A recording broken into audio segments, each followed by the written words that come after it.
কয়েকদিন আগে আমার ভাই আমার জরিপ বাংলাদেশের উলামায়ে কেরামের মধ্যে সবচেয়ে নরম মনা মানুষ এবং সবচেয়ে দলিল ভিত্তিক কথা বলে আরিফ বিন হাবিব, ঠিক না? বর্তমান সবচেয়ে নরম মনের মানুষ আর সবচেয়ে দলিল ভিত্তিক কথা বলে। কিশোরগঞ্জে তার মাহফিলেও সব ছিলেন এক এমপি, সাবেক এমপি। তিনি মাইকলা বললেন আরিফ বিন হাবিব যা বলেছে মিথ্যা কথা বলেছে। জনগণ প্রতিহত করেছে, শেষ পর্যন্ত জুতা পিটা করছে। জুতা বাপমার মুসলমান হাতে নাও জুতা, যাতে করে আর কেউ কোনো মাহফিলে সামনে এসে মাইক নেওয়ার সাহস না পায়। কোনো ছাড় হবে না। আমার ভাইয়েরা, হীরা পর্বতে কোরআন নাজিল হচ্ছে, নবী তড়িঘড়ি করছে মুখস্থ করার জন্য। আল্লাহ বলে নবী গো তড়িঘড়ি করা দরকার নাই, মুখস্থ করে দেওয়ার দায়িত্ব আমার। কোরআন আল্লাহর বাণী, আমরা যদি সবাই তার শুনি আর মানি, আমাদের অন্তর থেকে দূর হয়ে যাবে সকল প্রকার গ্লানি। কিন্তু আমরা শুনিও না, মানিও না। অনেক আলেম আছে ভয়ে সত্য কথা বলে না, কারণ হলো বেইজ্জতির ভয় করে, হিকমত না থাকার কারণে ন্যায্য কথা বলতে চায় না। কিন্তু ন্যায্য কথা যদি না বলি, ইমানদারের ইমানের হক আদায় হবে না। আলেম ভাইদেরকে বলে যাই, মেম্বার হলো নবীজির মেম্বার, মেম্বার থেকে আওয়াজ দিবেন সত্যের আওয়াজ। যদি সত্যের আওয়াজ না দিতে পারেন, ইমামতি করার দরকার নাই, ভ্যান চালান, অটো চালান, কিন্তু আল্লাহর আদালতে আসামি হওয়া যাবে না। কি হবে আলেম হয়ে ইমাম সেজে সমাজেতে, পারো যদি সত্য কথা উচ্চ স্বরে না বলিতে, ঠিক না বলেন? কি হবে আলেম হয়ে ইমাম সেজে সমাজেতে, পারো যদি সত্য কথা উচ্চ স্বরে না বলিতে। চাকরির ভয় করো যদি, ছেড়ে দাও ওই না গদি। চাকরির ভয় করো যদি, ছেড়ে দাও ওই না গদি। কি হবে ধোঁকা দিয়ে আল্লাহকে, কি হবে ধোঁকা দিয়ে আল্লাহকে। কি হবে বেঁচে থেকে অজাতা বিদ্যা শিখে, যদি না গড়তে পারি শোষণবিহীন সমাজটাকে। আমি যেখানে জমা পড়াই, রানিং নৌকার চেয়ারম্যান, ওসি কয়েকটা, পুলিশের উপপরিদর্শক, সেনাবাহিনী, মিলিটারি, অনেকে নামাজ পড়ে। আমি কথা বলছি, হা করে তাকা থাকে। আমি বলি শোনেন, আমি কথা বললে আমার বিরুদ্ধে আপনার সর্বোচ্চ মামলা দিতে পারবেন, রিমান্ড দিতে পারবেন, মেলা ফেলতে পারবেন। আমার মরে গেল, আমার শাস্তি দুনিয়ায় শেষ, কিন্তু আপনার শাস্তি হবে আখিরাতে, আল্লাহর আদালতে। আপনি যেমন আমাকে রিমান্ড দিয়েছেন, আল্লাহ রিমান্ড আপনি সহ্য করতে পারবেন না, পারবেন না, পারবেন না।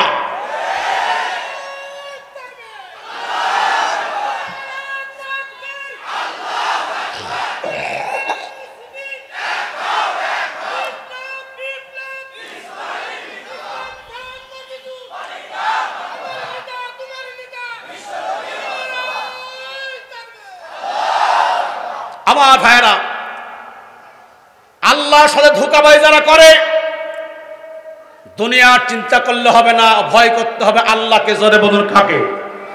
কি হবে বেঁচে থেকে, বলেন সবাই, কি হবে বেঁচে থেকে অজাতা বিদ্যা শিখে, যদি না গড়তে পারি শোষণবিহীন সমাজটাকে। কি হবে লেখালেখির কলমবাজি, ওই মহারা সমাজের আসল চিত্র যদি না যায় তুলে ধরা। কিছু মিডিয়া আছে, সাংবাদিক আছে, খালি মোল্লাদের বিরুদ্ধে লেখে। যেরকম খালি মোল্লাদের বিরুদ্ধে লেখে। এই সাংবাদিকরাই মামুনুল হকের বিরুদ্ধে লেখলো, আমির হামজার বিরুদ্ধে লেখলো, কাজী ইব্রাহিমের বিরুদ্ধে লেখলো, আল্লামা সাইদির বিরুদ্ধে লেখলো।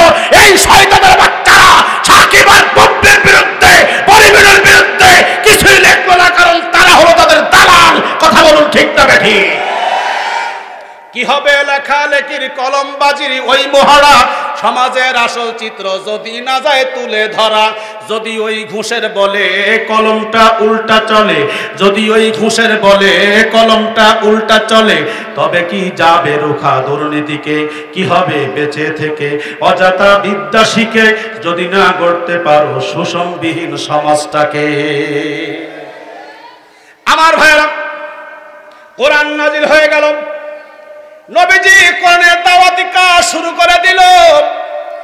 যতক্ষণ নবী দাওয়াতি কাজ করেন নাই, মক্কার কাফেররা নবীকে আল আমিন বলেছে, সত্যবাদী বলেছে। যেই মাত্র কোরআনের হুকুমতের জন্য নবীজি কাজ শুরু করলেন, মক্কায় তখন ছিল আবু জাহেল লিডার, আর ওমর ছিল আবু জাহেলের সামসা। বলেন তো আমাদের দেশেও নেতারা সামসা আছে না নাই? নেতারা কিন্তু সব কাজ করে না, সামসারা সব কাজ করে, ঠিক না? নেতাই সব করে না, সামসা সব করে। আবু জাহেল বলে, ওমর এদিকে আসো, শোনো, মুহাম্মদ খুব বেড়ে গেছে, মুহাম্মদকে ঠান্ডা করতে হবে। যদি মুহাম্মাদের মাথা আনতে পারো, আমি তোমারে 2টা উট পুরস্কার দিব। ওমর বলে, নেতা টেনশনের দরকার নাই, যাবো আর আসবো। আমি মুহাম্মাদের মাথা নিয়ে চলে আসবো, আর আমার উটের দরকার আছে। হযরত ওমর খোলা তরবারি নিয়ে নবী হত্যার জন্য দাঁড়িয়ে আরকামের দিকে রওনা হয়। প্রতিমধ্যে হযরত নঈনের সঙ্গে দেখা হয়। নঈন বলে, ওমর খোলা তরবারি নিয়ে তুমি কই যাও? বলে, মুহাম্মাদের গর্দান থেকে মাথাটা আলাদা করে ফেলবো। নঈন বলে, ওমর নিজের ঘরে আগুন লেগেছে, নিজের ঘরে আগুন না নিভায়া তুমি অন্যের ঘরে আগুন নিভাইতে যাও, নবী হত্যা করতে যাও। ওমর বলে, নঈন কথা পরিষ্কারে বলে নইলে তোমাকে থেকে শুরু করবো, আগে তোমার গর্দান নামাবো। হযরত নঈন বলে, ওমর তোমার বোন আর ভগ্নিপতি কালিমার বিনিময়ে মুসলমান, সে খবর তোমার কাছে নাই, তুমি নবী মারতে যাও। ওমর বলে, নঈন রে, যদি তোমার কথা সত্যি হয়, নবী মারতে পরে যাব, আগে আমার বোন আর ভগ্নিপতিকে আমি সাইজ করব। হযরত ওমর বোনের বাড়িতে যখন চলে গেলেন, বোনের ঘরের পিছনে যাওয়ার পরে থেকে গুনগুন গুনগুন গুনগুন শব্দ হয়। ওমরকে ঘরে ঢোকা মাত্র এই বোন কোরআনের টুকরা লুকায় ফেলেছে, গোপন করেছে। ওমর বলে, বোন রে, কি পড়তেছিলি একবার দেখাও। বোন বলে, ভাইজান তোমাকে দেখানো যাবে না, তুমি নাজাস নাপাক। আমরা এমন একটা বস্তু পড়ি, যদি তুমি ধরতে চাও, ওযু ছাড়া ধরা যাবে না, ওযু করো তারপরে ধরো, তাইলে ধরা যাবে না। হযরত ওমর পিটন ইতিহাস আপনাদের জানা, তারপর একটু স্মরণ করে দিয়ে সামনে যেতে চাই। পিটন দিলেন। বোন বলে, ভাই রে, যতই পিটন দাও না কেন, আল্লাহর কোরআন তোমাকে দেখাবো না, কারণ আমরা কোরআনকে, নবীকে নিজের জীবনের চাইতে বেশি ভালোবাসি। প্রশাসনের ভাইরা রয়েছেন, আপনাদের সাথে আমাদের কোনো দুশ্মনী নাই, সরকারের সাথে আমাদের কোনো দুশ্মনী নাই। সরকারের বিরুদ্ধে, আপনাদের বিরুদ্ধে আমরা কোনো কথা বলবো না।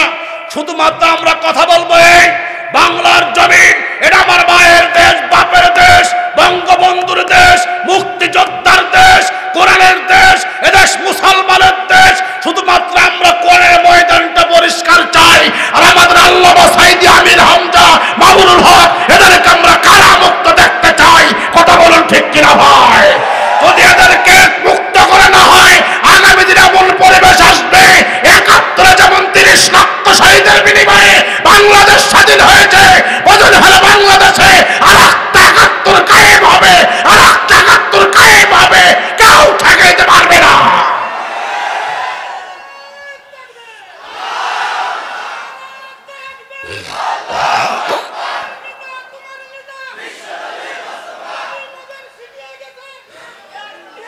আমার ভাইরা, হযরত ওমর বলে, বন্ডে দেখা, বলে ওযু করো, পবিত্র হও। হযরত ওমর ওযু করে পবিত্র হয়ে যখন আসলো, কারণ নবী দোয়া করেছেন ওমরের জন্য। ওমর ইবনুল খাত্তাব আর ওমর ইবনুল হিশাম, আবু জেহেলের নাম ওমর, ওমরের নাম ওমর। ওমরের পিতা হলো খাত্তাব, আবু জেহেলের পিতা হলো হিশাম। 2 ওমরের জন্য দোয়া করলেন আমার নবী, আল্লাহ 2 ওমরের এক ওমরকে তুমি ইসলাম কালিমা পড়ায়া ইসলামের শক্তিটা তুমি বাড়ায়া দাও। দোয়া করেছেন নবীজি, দোয়া কবুল হয়েছে একজনের শানে, যার ভাগ্য ভালো, যার নসিব ভালো, তার কপাল ভালো। ওমরের শানে দোয়া কবুল, আবু জেহেলের নসিবে হয় নাই। অনেক লোক দেখেন দোকানপাটে ঘুরতেছে, বসতেছে না, মা বাবার জন্য একটু দোয়া করার সুযোগ তাদের হবে না। কথা কন না কেন? অথচ খোঁজ নিয়ে দেখেন 2-4 কিলোমিটার দূর থেকে পায়ে হেঁটে, ভ্যানে এসে, সাইকেলে এসে ঘন্টার পর ঘন্টা বসে কোরআন শুনবে। এরা হলো ভাগ্যবান পিতামাতার ভাগ্যবান সন্তান।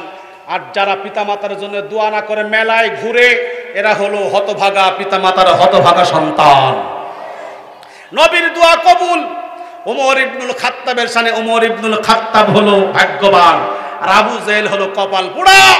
ওমরের নাম শুনলেই সবাই রাদিয়াল্লাহু তাআলা আনহু বলে, আর আবু জেহেলের বাড়ির পায়খানা পেশাব করার জন্য পাগল হয়ে যায়।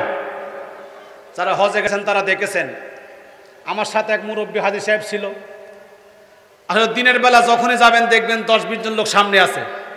তো রাত 2টার দিক বাইতুল্লাহ যাচ্ছে, দাদা কি খবর এত রাতে? ভাই অনেক চেষ্টা করলাম দিনে আবু জেহেলের বাড়িতে একটু পায়খানা করবো, কিন্তু সুযোগ হয় না। আবু জেহেল আমার নবীকে এত কষ্ট দিয়েছে রে, আবু জেহেলের বাড়িতে পায়খানা করবো, বলবো আল্লাহ তুমি পায়খানাটুকু আবু জেহেলের মুখে দিও।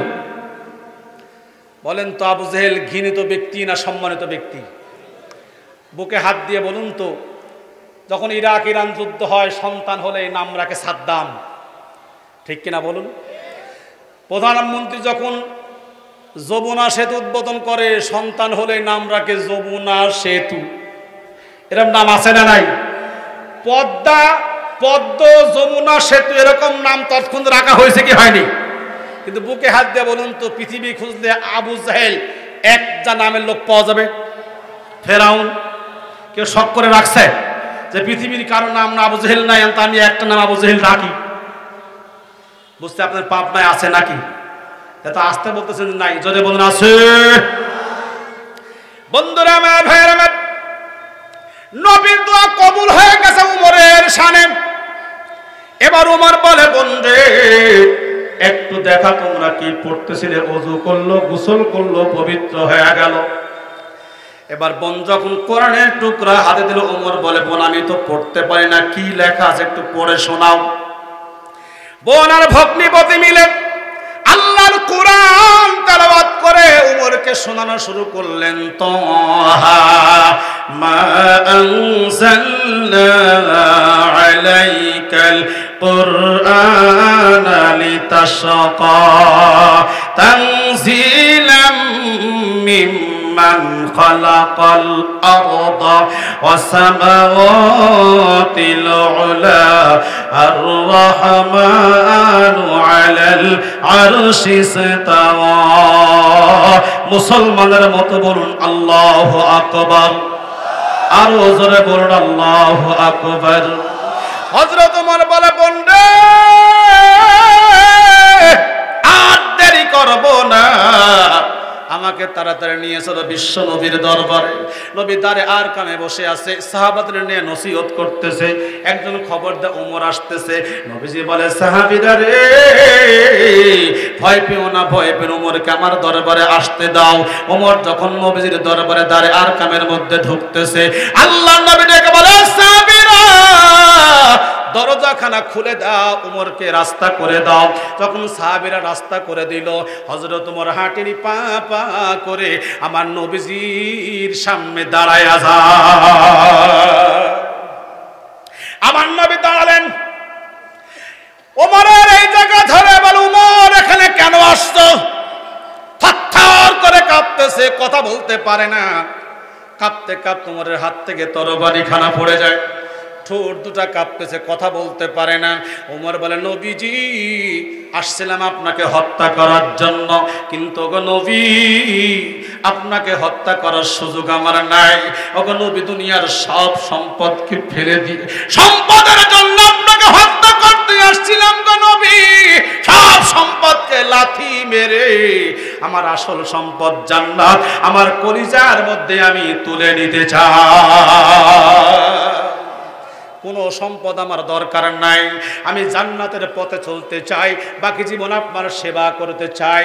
ও বন্ধু, যে ওমর নবী হত্যা করতে গেল, কত বড় নিকৃষ্ট মানুষ নবী হত্যা করতে যায়, সেই উমরের দরজা আল্লাহ পাক কত বাড়ায় দিলেন। এক পর্যায়ে লম্বা কথা বলার সময় আমার হাতে হবে না, ওমর এক সময় মদিনার খলিফা হয়েছিলেন, জানা আপনাদের আছে। একদিন মদিনার খলিফা হবার পরে মরুভূমির ভিতরে, উত্তাপ্ত রোদের ভিতরে হেঁটে হেঁটে যায়, হঠাৎ করে পানির পিপাসা লেগে যায়। মরুভূমির অঞ্চল, পানি নাই, কোথায় পানি পান করবে? এমন সময় তাকায় দেখে একটা রাখাল মাঠের মধ্যে ছাগলের পাল চড়ায়। রাখালের কাছে গিয়া বসলেন, ও রাখাল ভাই, তোমার কাছে অনেকগুলো ছাগল আছে, এই ছাগলের মধ্যে অনেকগুলো দুধালা ছাগল আছে, তুমি কি পারো আমাকে এক গ্লাস দুধ খাওয়াতে পারবা নাকি? রাখাল বলে, মুসাফির ভাই, আমার অনেকগুলো দুধালা ছাগল আছে, ইচ্ছা করলে আমি এক গ্লাস দুধ আপনাকে খাওয়াইতে পারি, আমার কোনো অসুবিধা নাই। কিন্তু মুসাফির রে, একটা কথা শুনে রাখো, এই ছাগলের পালের মালিক আমি নয়, আমি হলাম ছাগলের রাখাল, আমি তোমাকে এক গ্লাস দুধ খাওয়াইতে পারবো না, পারবো না, আমি তো মালিক নয়। আমরা হলে কি করতাম? এই আমাকে চিনিস, আমি কেডা? কথা কন না কে? আমি অর্ধ পৃথিবীর খলিফা, চিনিস আমাক? আমার মতো মুন্সিকে কয়, হুজুর আমাকে চিনেন আপনি? এক মসজিদে 6 বার ওয়াজ করেছি। কয়বার? পর 6 বছর। আপনাদের এখানে এবার 3 বছর। তো ইমাম সাহেব চাকরি ট্রান্সফার, বুঝেন তো, যে কোনো কারণে নতুন ইমাম আসছে। আগের ইমাম ছিল, আমাকে দাওয়াত দিয়ে পরে প্রধান বক্তাকে দাওয়াত দিত, যে হয় তাই, সলিমুল্লাহ হোক কলিমুল্লাহ হোক। কিন্তু ইনি এসে আগে প্রধান বক্তাকে দাওয়াত দেওয়া ফোন দিছে, হুজুর অমুক দিন মাহফিল, আপনার দাওয়াত। আমাকে তারিখ আমার খালি নাই, নীলফামারী জল ঢাকা মাহফিল। হুজুর এটা পাল্টান, আমি না পাল্টানো যায় না। ওই গ্রামে বাড়ি আমার, নাটোর কলেজ এনএস সরকারি কলেজের এক ছেলের বাড়ি, ও হলো ছাত্রলীগ ওই কলেজ শাখার সভাপতি। কোন দলের? জোরে কর না, আরে ভয় নাই, কেউ কিছু কবি না। আমি নাটোর যাব, আমার ভয় লাগে না, আপনার এখান থেকে ভয় লাগতেছে? বলে, হুজুর আসসালামু আলাইকুম, আমাকে আপনি চিনেন? বাবা কে? আমি এনএস কলেজ সরকারি, এনএস কলেজ শাখার ছাত্রলীগের সভাপতি। আমার বাড়ি ওই গ্রামে, তা আপনাকে দাওয়াত যাবে, দাওয়াত যে নিচ্ছেন না? বাবা আমার সুযোগ নাই। বলে, হুজুর আমার পরিচয় পাইছেন আপনি? বাবা তোর বাপের পরিচয় দিলেও হবে না, কারণ ওরকম ছাত্রলীগ, যুবলীগ, যুবদল, আওয়ামী লীগ, বিএনপি, জামাত, ও আমার পকেটে থাকে, ও আমার পকেটে থাকে। কাউকে ভয় করি না, ভয় করি একমাত্র আল্লাহকে। জোরে কোন কাকে? কোনো ভয় করি না। ইমানদার কাউকে ভয় করে না, মাথায় কাপড়ের কাপড় বাঁধেন, হাতে লাঠি নেন, বাতিল পলাতে বাধ্য। একটা সামনে আসবে না, ঠেলার নাম বাবাজি। কি কষ্ট পাচ্ছেন নাকি আপনারা? ওমর কিচ্ছু বললেন না। আমার দেশের নেতারা হলে, এই যা বল, নেতা বসে আছে, সব খাওয়া দাওয়া শেষ, টাকা, আবার টাকা, এখনো ঠ্যাং নিয়ে বাইসি আসিস, এই তো মেলা, চা বেশি খাস, ব্যবসা করি খাস, এটাই তো মেলা, আবার চায়ের দাম, এরকম আছে না নাই? হযরত ওমর বলে, রাখাল ভাই,